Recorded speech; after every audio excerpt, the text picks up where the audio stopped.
Nonostante le mascherine che coprono il volto, nonostante il suono delle sirene dell'ambulanza, l'Inno d'Italia risuona nel sabato mattina prima della Pasqua davanti all'entrata del pronto soccorso dell'ospedale di Padova.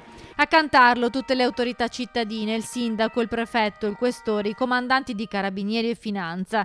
Un gesto d'affetto per i medici, gli infermieri e gli operatori sanitari che dal 21 febbraio, data in cui è scoppiata l'emergenza coronavirus, sono in prima linea per salvare le vite.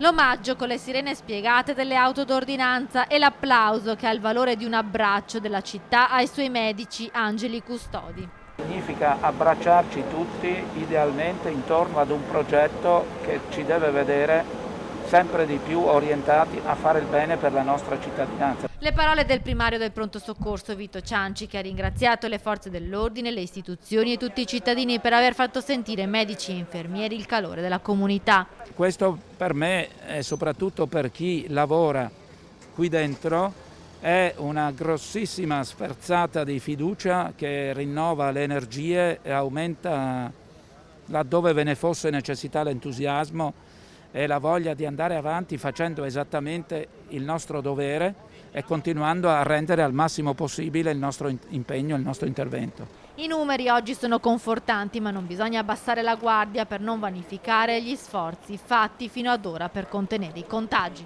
Parlerei di educazione in senso lato e quindi anche educazione sanitaria che sta producendo i suoi risultati. Certo, le cose stanno migliorando, però qui non stiamo per lanciare ditti o per lanciare proclami. Quando ci viene detto che dobbiamo perseverare e continuare su questa strada, vuol dire che questo è quello che noi dobbiamo continuare a fare.